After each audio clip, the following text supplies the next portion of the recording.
This show is powered by Others Over Self. Hit that subscribe button to keep training your brain. Freedom from something isn't the same as freedom for something. When you aim at collecting credentials, like escaping the grind or hitting arbitrary numbers, even when you succeed, that void is still going to remain.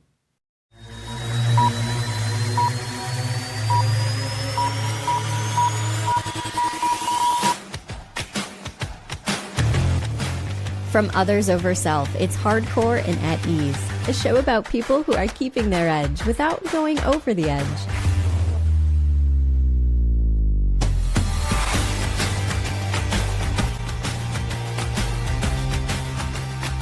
I'm host Shelley Rude. Have you ever looked at someone else's credentials and thought, if I only had what they have? Well, that kind of thinking throws off your aim, and then you end up hitting the wrong targets. So today we're talking about how to recognize what you already have so that you can stop chasing what you think you lack. And finally, we're building the life that you actually want. This is Hardcore and At Ease. Today we're talking about recognizing what you already have so that you can stop chasing what you think you lack. And finally, build out the life that you actually want. Let me tell you what success looks like according to the internet. 10,000 followers, blue checkmark, website traffic. How about your email list size or your LinkedIn engagement rate? Well, real success can look very different from that. There are thriving businesses right now that don't even have a website. It's hard to believe, isn't it? They're impactful, profitable, and sustainable businesses. I know it sounds ridiculous in 2025, but it's true. Somewhere along the way, we started measuring success by checking boxes that someone else printed. And we became blind to what we actually have. Tim Ferriss wrote a book called The 4-Hour Workweek. It's a phenomenal book, and we've talked about it before on the show. And when you read that book, you might discover a dream of your own to escape the 9 to 5. Now, what's interesting is that the author, in his own recent podcast episode, has been talking about something that has really caught my attention. He says that if he could rewrite any chapter, it would be the one about what to do with all that free time. Because here's what he's discovered. When you're not filling the void of existence with making a living, you still have to fill the void. Most people have no idea what they're actually aiming for once survival isn't the target anymore.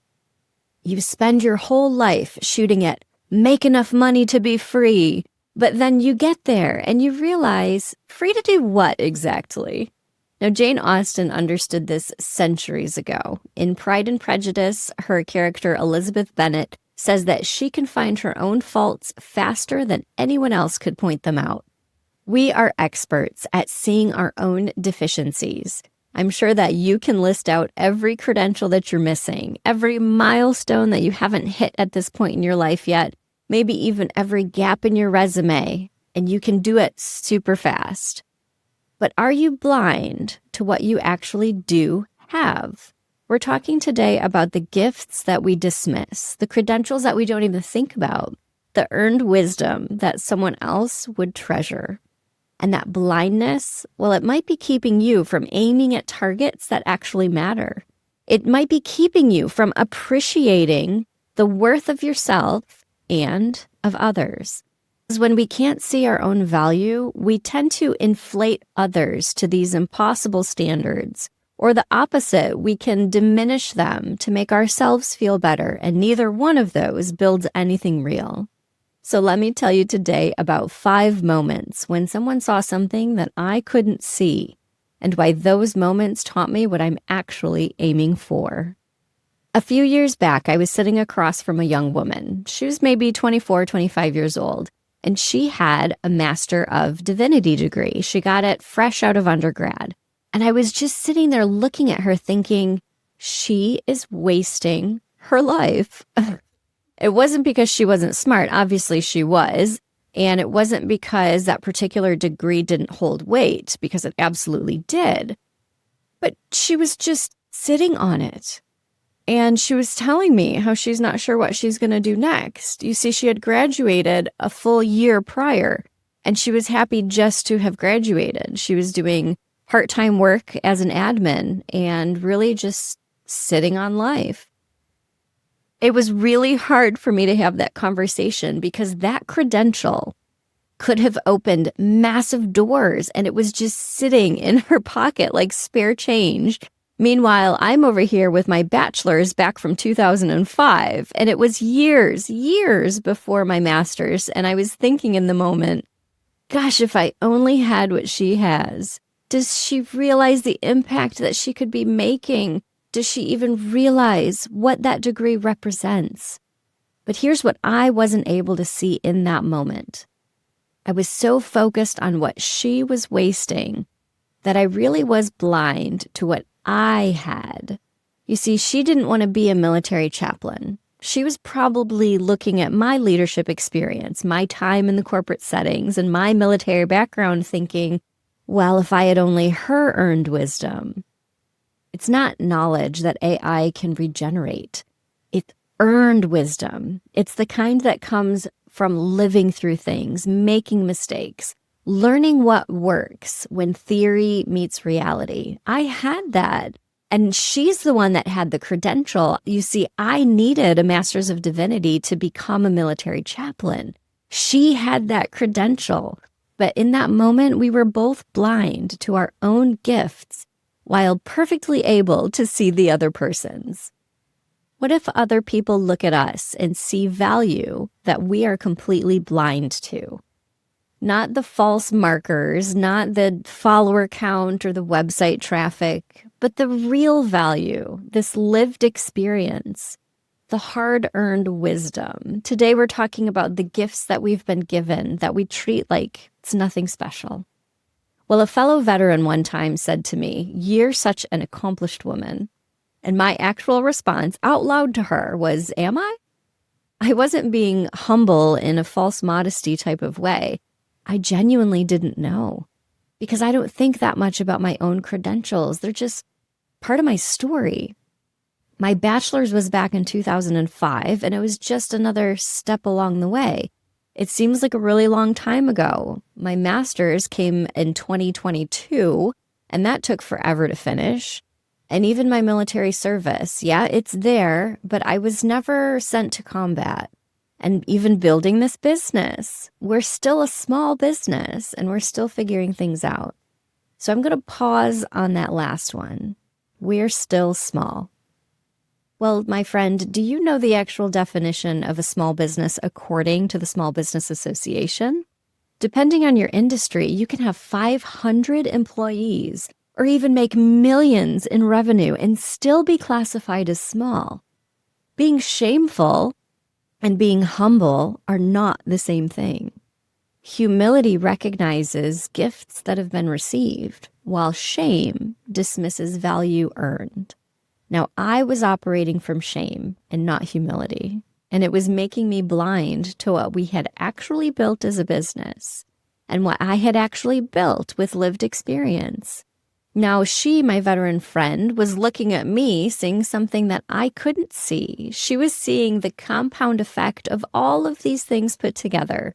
The military service, the civilian leadership time, even a graduate education, eventually building something from scratch and helping other women veterans. Now, she could see the bullseye of that incredible life, but I was too busy looking at each one of those data points thinking, well, that one's not impressive enough, that one took too long, and that one's not even finished yet.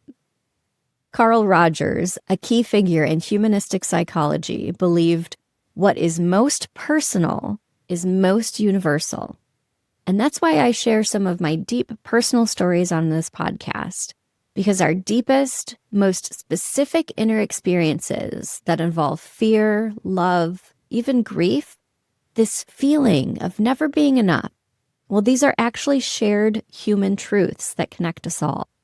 And the credentials that I dismissed as not that special, they were exactly the ones that made my work resonate because they were personal.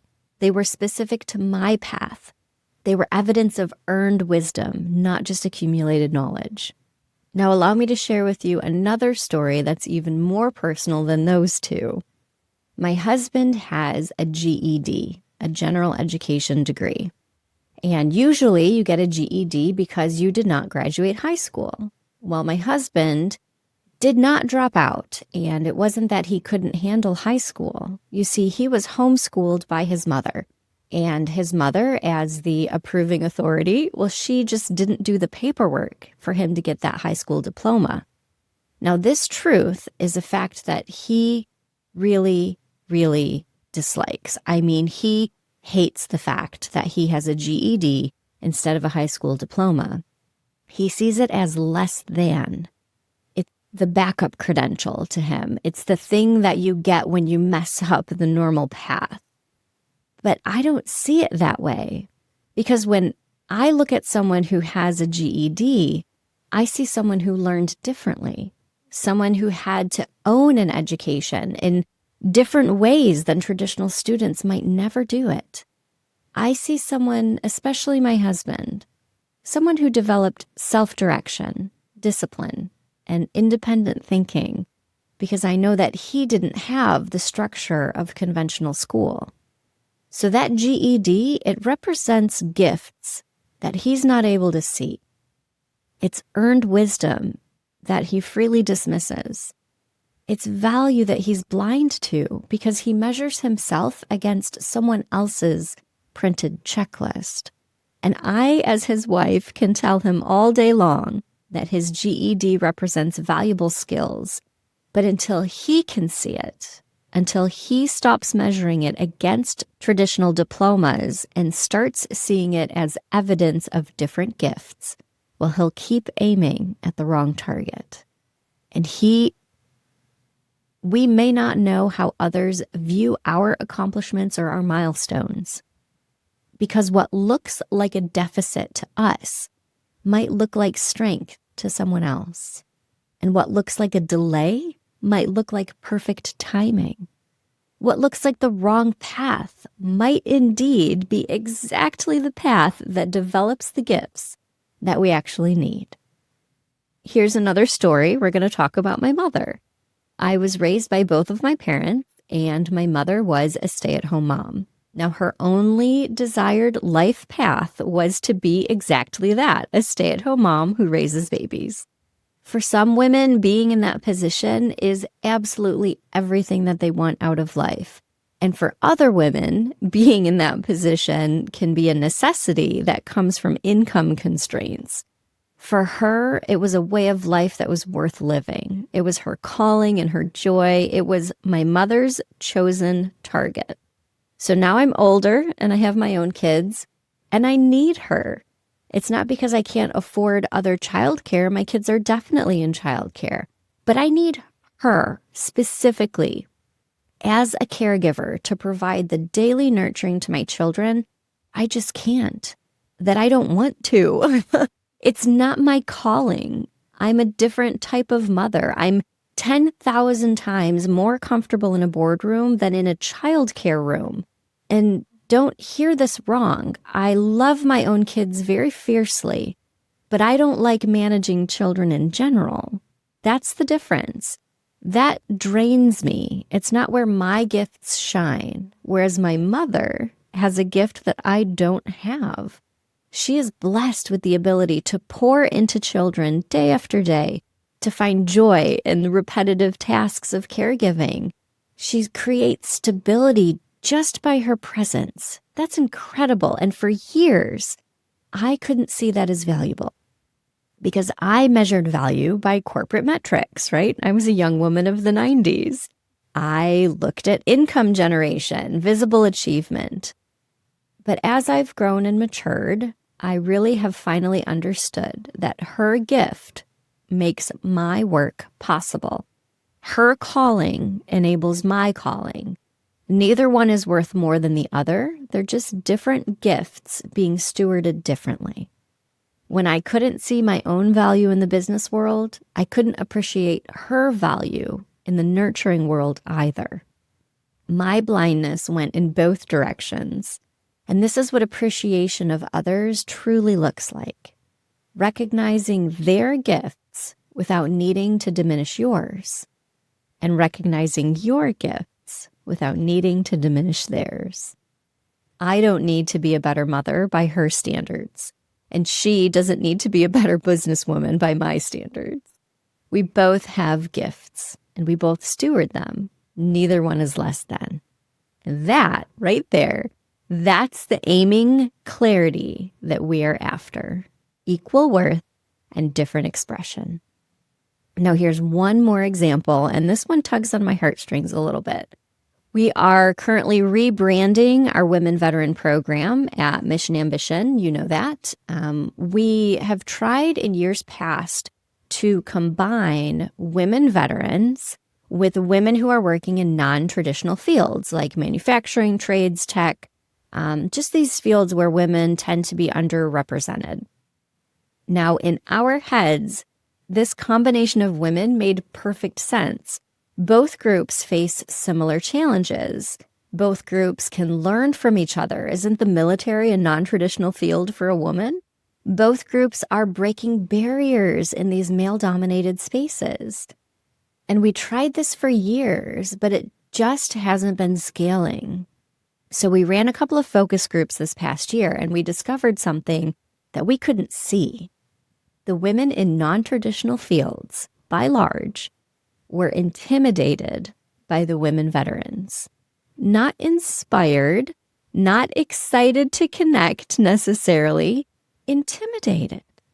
The veterans looked at the tradeswomen thinking, you are building things, you're creating tangible value, you've got skills that I don't have.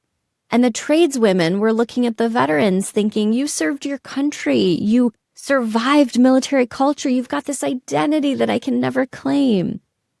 Both groups could see their value, their own and the others, but they weren't holding them equal to each other. Isn't that interesting? The tradeswomen would say, yes, I have skills, but veterans served, holding the other higher, which was doing themselves a disservice. And the veterans would say, yes, I served, but the tradeswomen, they're building things, holding the other higher, creating isolation amongst themselves that doesn't need to exist. They could both see the gifts. They just couldn't see them as equally valuable, but differently expressed. Now that is the gap that we're learning to bridge. We're not convincing anyone that their gifts matter less, but we're going to help everyone to see different targets equal worth. Now here's the pattern that we're seeing across all 5 stories today. The young woman with that Master's of Divinity she wasn't using, well, she couldn't see the impact of potential of her degree. And I couldn't see the compound value of my own credentials at that point in my life. My husband, well, he can't see the unique strengths that his non-traditional path created. My mother and I both, we have valuable gifts, hers in nurturing and mine in boardrooms.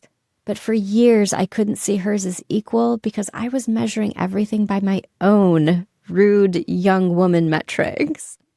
The tradeswomen and the veterans, they both have critical skills, but they're holding each other higher than themselves instead of recognizing equal worth with different expression. We are all blind to our own bullseye while perfectly able to see everyone else's. So let's talk about why this happens and what ancient wisdom says about it. Marcus Aurelius wrote, "When you arise in the morning, think of what a precious privilege it is to be alive, to breathe, to think, to enjoy, to love." Notice that he didn't say what a precious achievement. He said privilege, gift. The Stoics understood something that we forget. Your capabilities, opportunities, your education and your credentials, these aren't things that you earned. These are gifts that you've been given. Epictetus is another philosopher, and he was born a slave. He became one of the most influential in history, and here's what he taught us. There is only one way to happiness, and that is to cease worrying about things which are beyond the power of our will. You know what Epictetus could see? that his enslaved background, the credential that he might have been ashamed of, it gave him perspective that no freeborn philosopher could have. His limitation was actually his unique value. His earned wisdom came from his circumstances, not despite them. The Stoics weren't talking about lowering standards or accepting mediocrity. They were talking about the precision that's required to aim at your actual bullseye instead of being distracted by the one that everyone else can see. You see, we measure success by metrics that miss the point. Yes, 10,000 followers, how wonderful. But how are you leading them? What are you actually creating in their lives? Maybe you did go to high school, college, graduate degree, even got a doctorate, right on schedule. Are you able to see the value of the possibilities before you as a result of checking each of those boxes? Tim Ferriss optimized his entire life to create the 4-hour work week. And then he discovered that he had no idea what to do with all of that freedom. And he's still pondering on this because he was aiming at escape instead of purpose. He was collecting free time, not recognizing what the free time was actually for. When you're aiming at collecting credentials, checking boxes, hitting these arbitrary numbers, even when you succeed, that void remains. When you aim at stewarding gifts that you've been given, that void fills itself with purpose. So how do we do this? How do we move from blindness to recognition? I'm going to share with you 3 practices that make this very real. These are the 3 core practices that will help you see what you are blind to. I'm going to walk you through each one, and then we'll talk about how to apply your future year planning. So first up, recognition over collection. We're going to stop accumulating credentials just to fill in the gaps, and we're going to start recognizing the gifts that you've already been given. We call these small victories. Every day, you're checking thousands of boxes. Most of these are even invisible. You show up when you're exhausted. Check. You make a decision that serves the mission over your ego. Check. You learned something new, even though it was really frustrating. Check. You helped someone, even though it cost you your time. Check. Great job. Those are all small victories.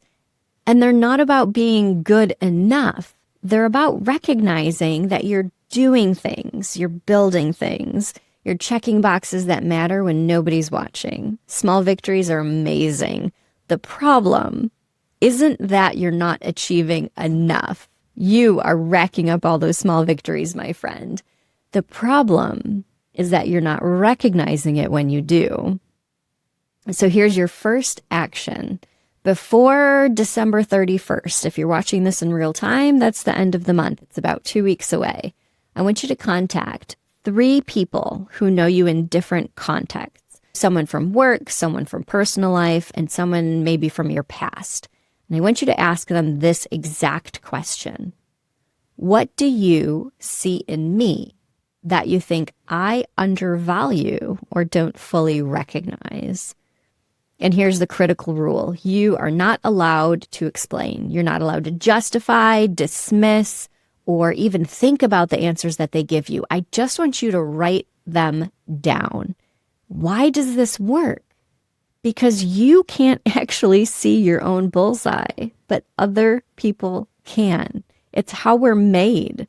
And once you do that, I want you to make a list of every credential, every skill, opportunity, or experience that you've had. And I hope it takes you forever. I want it to be really, really long. For each one of those, I want you to write out an even longer list. You're going to write out the gifts that made each one of those credentials, skills, or opportunities possible. So here's an example. My checkbox is having a master's degree. What goes next to that are the parents who highly valued my education. 17 years of life experience that taught me why it mattered. employers that were flexible, who knew that I wanted to make that happen, professors that provided the guidance, a support system that made room for the work to happen, financial resources, a brain that could process complex material, health that allowed me to complete the program. There was a baby in there even. Now, this is not about me being accomplished. That's me receiving thousands of gifts and stewarding them by completing that degree. I want every item on your resume to be evidence of gifts received and not just achievements earned. So that's the first thing that I really need you to dig into. The second core practice to help you see what you're blind to is value your earned wisdom. Your lived experience is your actual currency, not your credentials, not your titles, but your earned wisdom. This is knowledge that cannot be regenerated. AI might be able to give you the theory and the frameworks and the best practices, but earned wisdom, well, that only comes through living through things, making mistakes, learning what works when the theory actually meets reality. We develop judgment that can't be taught. That young woman with her master's of divinity, she had the knowledge, the theological training, she had the counseling frameworks, but I had the earned wisdom, the 17 years between my degrees, the military service, the corporate experience, the mistakes that taught me what really matters when we go into leadership. Which one of those creates a chaplain that the troops trust in their darkest moments? Both of them matter, but one without the other is very incomplete. As we look ahead to the next calendar year, and I know you're setting goals, you already have because you're an ambitious person. For every goal, I want you to ask this question. If I achieved this right now versus achieving this after significant life experience, which version would create more impact? That credential is just going to open a door. That's all it is. That earned wisdom, though, well, that's what determines what you build once you're inside that door.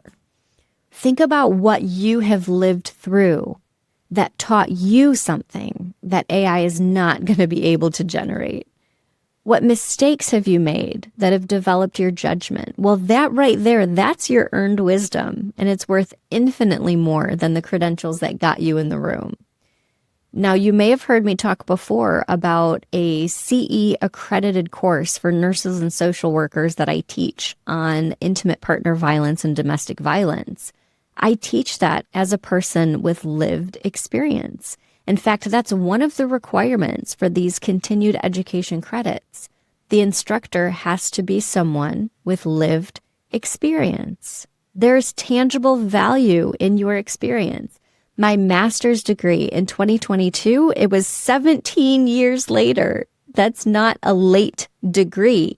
That's a credential plus earned wisdom. Now, those young chaplains with their MDiv fresh out of undergrad, man, they have a hard life ahead of them because that right there is knowledge without context. There's a lot that has to be learned. And in the military, if you come in with a degree without a lot of experience, you typically would come in as a second lieutenant and you would have a yellow bar on your rank. I'll put a picture of it here for you. And we actually call that the butter bar. And the joke is that a butter bar doesn't actually know anything. They don't know anything. We like to think that we do, but without that lived experience, how much do you actually know, right? Where is that earned knowledge? Contrast that with my husband's GED after homeschooling. That right there is evidence of self-directed learning. It's independent thinking, non-traditional problem solving. You see what I'm going with here. All right, the third core practice to help you see what you've been blind to is equal worth, different expression. Gifts are stewarded differently when they aren't ranked hierarchically. Here's what I mean by that. They're valued equally for their different expressions. I am 10,000 times more comfortable in a boardroom than in a childcare room. My mother is the opposite. And for years, I truly could not see her gifts as being equal to mine because I was measuring everything by corporate metrics. But her gift makes my work possible.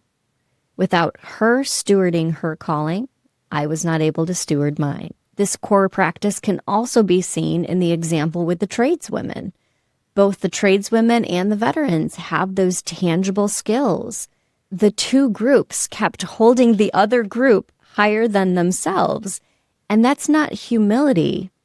That's actually blindness to equal worth. My question for you today as an ambitious leader, where in your life are you holding someone else's gifts higher than your own? Your colleague who's really good at strategy, but you're really good at execution. How about your peer? Finished their degree on schedule, but yours is taking a lot longer. They're just different expressions. They're equal worth. I would encourage you to stop ranking and start recognizing. And when you do that, watch what becomes possible, because now we're collaborating from that foundation. Now let's take a moment and talk about what to do with this in the next 2 weeks as we're planning out our year to come. First, I want you to make a list of every metric that you currently use to measure success. Seriously. If you own a business, then you know you're doing this already, right? Follower count for marketing. How about your revenue numbers, your credential timeline comparisons, your industry benchmarks? Whatever those measures are, I want you to look at them and then cross out anything that measures collection rather than stewardship. Got that? Cross out anything that measures collection rather than stewardship. Here's the test. Does this metric tell me how well I'm using what I've been given? Or does it tell me how much I've accumulated compared to others? You can have 100,000 followers and still be leading nobody.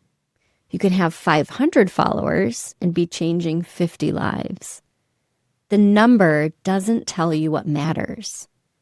So think about that and then rewrite those goals that you have for the upcoming year through this new lens of recognition.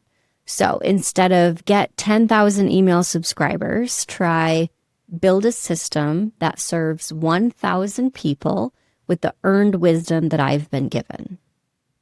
Or instead of finish my certification on this schedule, try complete my certification when I am ready to appreciate the possibilities that it creates. Now, instead of proving that your business is successful, I want you to steward your business gifts. And I want you to do that by serving clients at the highest level that you're capable of. It's the same goal, it's just a completely different aim. Because one is checking boxes to make sure that we feel adequate and pretty good about ourselves. And the other one is recognizing those small victories and building on them. Now here is what turns theory into practice. Make recognition a daily discipline. In the morning, think to yourself, what gifts am I stewarding today? When you're making decisions, is this from recognition of what I have or from a fear of what I lack? In the evening, do a check around dinner. What small victories did I check today that nobody else saw? And finally, ask yourself before you go to bed at night, where am I holding someone else's gifts higher than my own? And how is that preventing collaboration? A very real example of this was when we had some good friends that chose to purchase a home. They were very, very excited about their new house. What we saw was that one of the two marital partners was forced to take a job that she didn't like and didn't think she could last in order to make the mortgage payment. It was a really difficult situation to watch because we knew that it would be unsustainable, and yet we didn't want to take away their joy of the new home. So just throwing that out there as an example of how it really genuinely is possible for you to just go, check, without stopping and pausing and thinking, can you actually afford that house? What's your life going to look like on the other side of it? Because when it comes to you and your upcoming year, you can't collaborate with people or payments that intimidate you. And you certainly can't build with things that you're trying to out-achieve. So let's start with recognition and then move towards collaboration, always in that order. Now, as we wrap things up today, let's think about what we've talked about. A young woman who had her credential but couldn't see her value. I had the compound experience, but I needed someone else to point it out. My husband has unique strengths from his non-traditional path, but he measures that against traditional standards. My mother and I both serve from our callings, hers in nurturing and mine in boardrooms. But for years, I wasn't able to see hers as equally valuable. The tradeswomen and the veterans, they both see each other's value, but they hold it higher than their own, creating isolation that doesn't need to exist. Every single one of us can be blind to our own bullseye while being perfectly able to see everyone else's. You're about to plan your next year, and I know that you're setting goals. So before you write down a single target, I want you to ask yourself, am I aiming at just collecting credentials to check more of those boxes? Or am I aiming at stewarding gifts that I've been given? Because those two are completely different targets. Recognition over collection.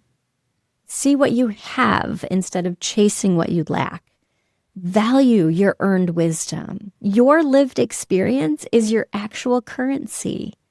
My 17-year gap between my degrees, that's not delay, that's depth. Equal worth, different expression. Stop ranking and start recognizing what gifts are. Bless his heart, Tim Ferriss created the 4-hour work week, and he discovered that he had no idea what to do with all the freedom. Because freedom from something isn't the same as freedom for something. When you aim at collecting credentials, like escaping the grind or hitting arbitrary numbers, even when you succeed, that void is still going to remain. But when we aim at stewarding the gifts that we've been given and doing goodness on behalf of everyone who made those gifts possible, well, the void tends to fill itself with something called purpose. You're such an accomplished woman. Am I? Here's what I'm still learning. The question isn't, am I accomplished? The question is, have I been given gifts and what am I doing with them? Every credential, every opportunity, every small victory that you check, it's evidence of thousands of people who have invested in you. You didn't earn those things alone. You were given them. And now you have a responsibility, and that's stewardship, to do goodness to the world on behalf of the gift. You can aim over at that collection target, like more followers and more credentials on your schedule, more proof that you're keeping up with the Joneses. Or you can shift. You can pick that different target of stewardship. What have I been given? How do I use it for maximum impact? It's the same ambition, because that's deep inside of you, my ambitious friend. The question is, what are you going to do with it? I want to encourage you to pick that different target. The solution is not working harder. It's seeing clearer. I want you to ask those 3 people, what do you see in me that maybe I'm undervaluing? And listen, because they can see your bullseye. Maybe you're just a little too close to it. Once you can see what you've been given, though, once you can actually recognize your earned wisdom, all of your small victories and the gifts that are equally valuable through all those differently expressed ways, well, then you'll finally know what the target looks like that you're aiming for. Now that is what hardcore and at ease is all about. You stay hardcore, intensely focused on excellence, checking the boxes that matter, building something that compounds, but you become at ease, confident in the gifts that you've been given, clear on what it is you're stewarding, free from the need to collect credentials that mean nothing. You are not trying to prove that you're good enough anymore. You're recognizing the thousands of small victories that prove you're already building something meaningful. So here's your target. This is your new target, and it's only 2 weeks out. I want you to ask 3 people, what do they see in you that you might be undervaluing? Write down every answer without explanation, and then look at your goals for the upcoming year. And for each one, am I aiming at this to collect a credential or to steward a gift I've been given? That's it. 3 conversations and 1 honest assessment. Now, before you plan anything else for the year, hit that target. Now, this closing segment is your favorite, so you say. It's called Get the Gear, and we talked about Tim Ferriss and the 4-hour work week, specifically his honest reflections about what he would rewrite if he had to do it again. The chapter towards the end on the void problem and what to do with all that freedom once you create it and become part of the new rich. Well, I promise you that it is definitely worth the read just for the questions that it raises about what you're actually aiming for.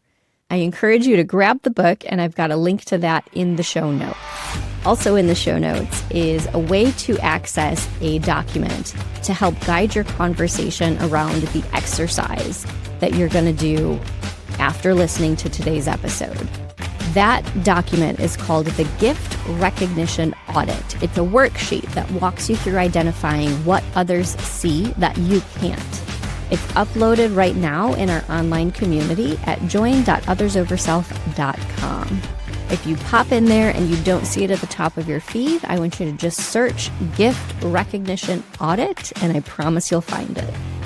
It's 3 questions, 15 minutes, and you're going to start seeing your bullseye more clearly than maybe you have in years. Now, if you're ready to join other leaders who are learning to steward their gifts rather than collect credentials, then I want you to connect with us at join.othersoverself.com. That's it for today. I'm host Shelley Rude, and I want to thank you, my ambitious friend, for taking time out of your jam-packed day. Maybe you're just driving or sitting in the massage chair at the gym. Thank you for taking time out of your day to fit in just a little bit of personal development. The world needs the best version of you, and you are well on your way. I'll see you again next Tuesday, and until then, stay hardcore, be at ease, and trust the process. You're listening to Hardcore and at Ease. Keep the conversation going at join.othersoverself.com.